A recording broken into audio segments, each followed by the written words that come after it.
Il y a 150 ans, les travailleurs vivaient dans un autre monde. Le monde d'avant le socialisme. Les femmes, les hommes et même les enfants se tuaient au travail, pour un salaire de misère. Les travailleurs n'avaient aucun droit. Pas de protection sociale, pas de pension, pas de soins de santé, pas de loisirs, pas d'école. Puis un jour, le vent a tourné. Les travailleurs ont redressé la tête et levé le poing. Ils se sont organisés pour défendre leurs droits.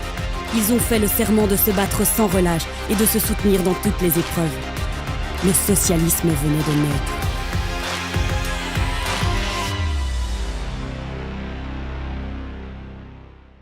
Un puissant mouvement syndical s'est construit à travers tout le pays. Les ouvriers ont créé des mutuelles, des coopératives et des mouvements de jeunesse. Ils ont bâti des maisons du peuple et donné naissance au Parti ouvrier belge, l'ancêtre du Parti socialiste. Ils ont cessé d'être des machines, soumises au rythme infernal du capital. Ils sont devenus des camarades, fiers, soudés et combatifs.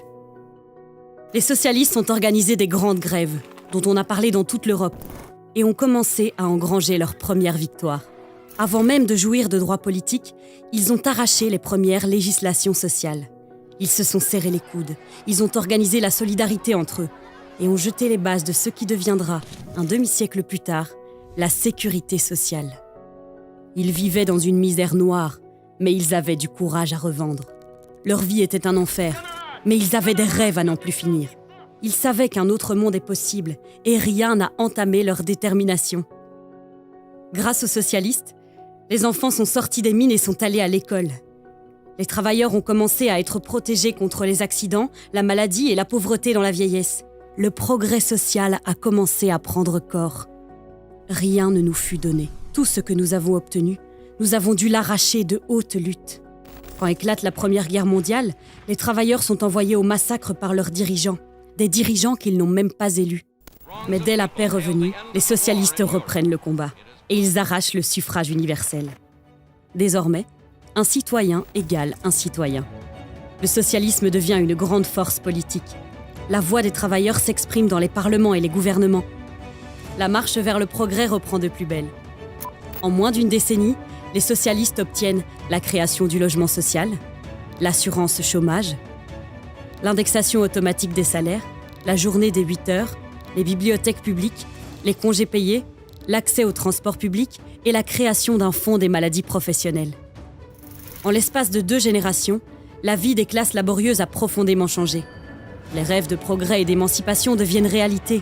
Les ouvriers peuvent dire à leurs enfants « Ta vie sera meilleure que la mienne ». Mais d'autres épreuves surviennent. La Grande Dépression des années 30 et la Seconde Guerre mondiale frappent à nouveau durement le monde du travail. Sitôt l'Europe libérée du fascisme et de la guerre, les combats reprennent.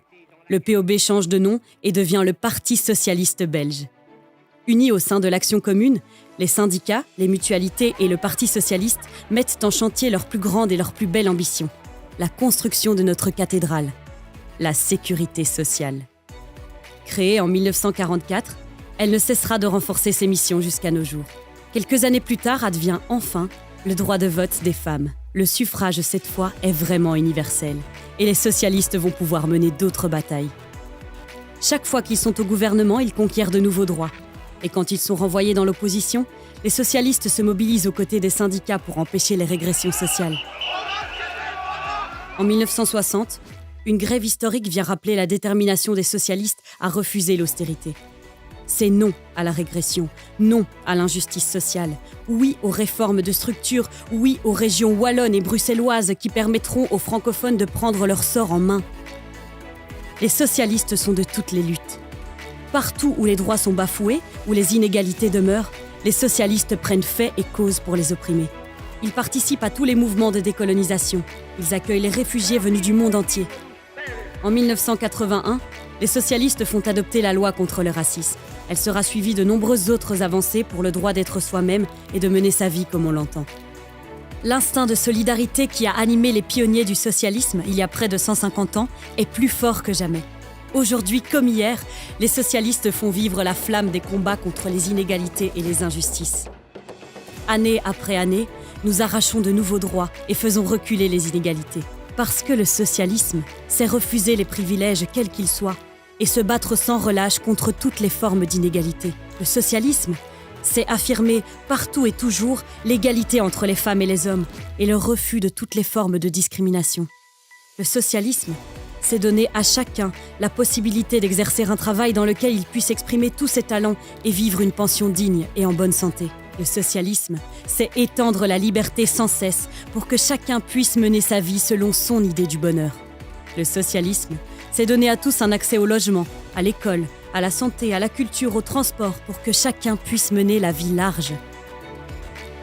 Le socialisme, c'est respecter les hommes et la nature, ici et partout dans le monde. Le socialisme, c'est la plus belle idée que l'homme ait inventée depuis que le monde est monde. Le socialisme, c'est avoir toujours les pieds sur terre et la tête dans les étoiles. Tout le monde veut changer le monde. Nous l'avons fait et nous le referons.